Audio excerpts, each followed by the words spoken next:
আপনাদের কারণে সাধারণ মানুষ আজকে ইলিশ খেতে পারছে না। এটার কেজি কয়টা কেজি এটা? 900 গ্রাম, 1 কেজি হবে না, 900 গ্রাম। 900 গ্রাম প্লাস। এটা কত করে? 1400 টাকা। আচ্ছা, এটা 1400 বিক্রি করছেন, ভালো কথা। কিনেছেন কত করে? কিনেছেন কত করে? কিনেছেন কত করে? এটারও তথ্য নাই। আমাদের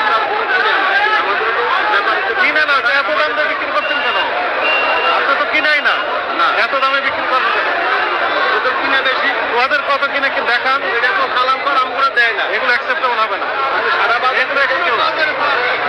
গোটা বাজার, গোটা বাংলাদেশের দাম তো বাড়িয়ে দিয়েছেন আপনারা।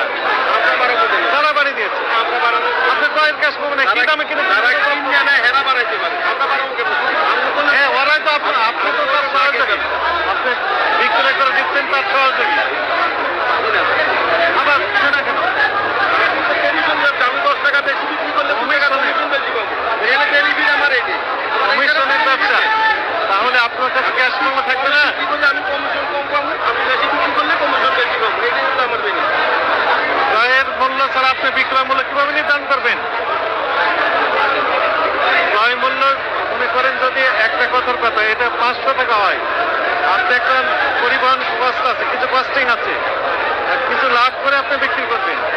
আপনার ক্রয় মূল্য নেই, আপনি কিভাবে এই মূল্য নির্ধারণ করছেন? 1400 টাকা আমার তো লাভ লস কমিশন, আমার কোনো লস নেই। কমিশন। আমাদের ওই আমার কোনো লস নেই। পাইকার কাছে লাভ লস আমাকে কিনি পাঠায়, ওনার লাভ লস, আমার লস নেই। আপনার কোনো আইডিয়াও নাই, কমিশন মাত্র কোনো আইডিয়াও নাই আপনার কত দেখি না। না, এটা এই আইডিয়া আমার নাই। গোটা বাংলাদেশের ইলিশের বাজার আপনার এখান থেকে নিয়ন্ত্রণ করতেছেন। সাধারণ মানুষ আজকে ইলিশ কিনে খেতে পারছে না আপনাদের কারণে। না, আবার না কেন? আপনি ক্রয়ের মূল্য নেন, ক্রয়ের ক্যাশ মানে